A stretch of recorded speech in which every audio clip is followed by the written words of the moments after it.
Solomon Miles, fitness and body transformation expert, and also the owner of CrossFit 954.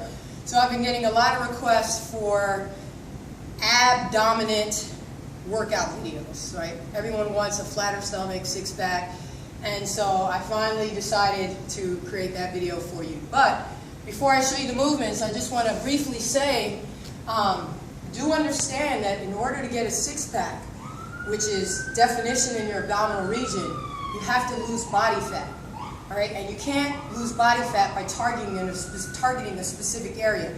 So a lot of people think if they do 100 sit-ups a day, their stomach is going to get flat, and that's not the case, because all you're doing is training the muscles. But if you have the fat on top of the muscles, then you don't see the definition that you want to see, all right? So losing fat is how you get a flatter tummy, and that is the majority of how you eat, right? So they say abs are made in the kitchen, and that's very, very true.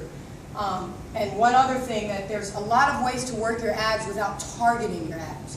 So for example, a lot of the movements we do in CrossFit, because they're functional movements, we're not seated, and our backs are not supported, these muscles are having to work all the time. All right, so don't feel like, unless you're specifically doing a targeted ab movement, that's the only way you can get ab training done. You know, if you do a proper squat with your abs in nice and tight, and back position properly, those muscles are getting worked as well. All right, so comprehensive workouts are really the best way to go. But since you asked, this is a quick little circuit that you can do. Just going to go through the movements briefly. You can do 30 to 60 seconds per movement, depending on your level. 1 to 3 rounds, again, depending on your level. All right, so standard plank. It's right here on your forearms and toes. Draw your belly in tight to your spine, and you want to be parallel to the floor, and you're just going to hold that position. All right, if you're a little more advanced, you can walk up onto your hands, hold, walk back down, and then switch sides. All right, but just make sure that you keep this parallel position. Once you start doing this, or compensating by doing this, then you're not getting maximal benefit from that movement. All right, then we have leg raises. The leg raises, we're going to lay on the ground, extend the legs, arms kind of a little bit underneath our back, just to help support that low back a little bit. Push that lower back into the floor, take out this arch. Going to lift up, lift my hips, and then lower down without my feet touching the ground. Lift up, hips, and lower down. Easier way, bent knees, in and down, all right? So once I shorten my legs, exercise becomes easier. Then we have Russian twist, working the obliques.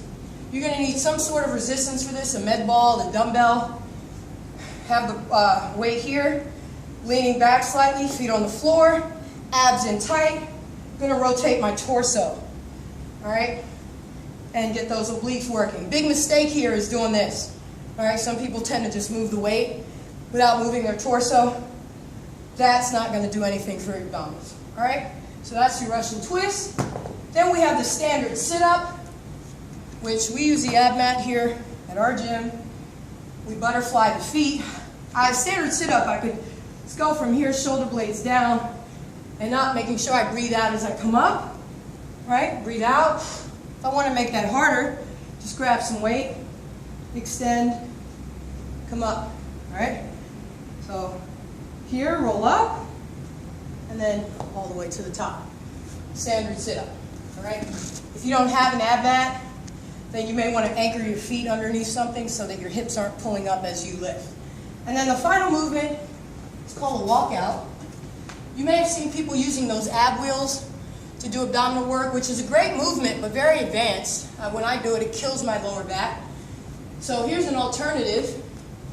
Knees on the ground, same as a push-up position, and you just walk your hands out as far as you can, hold it, and then walk back in.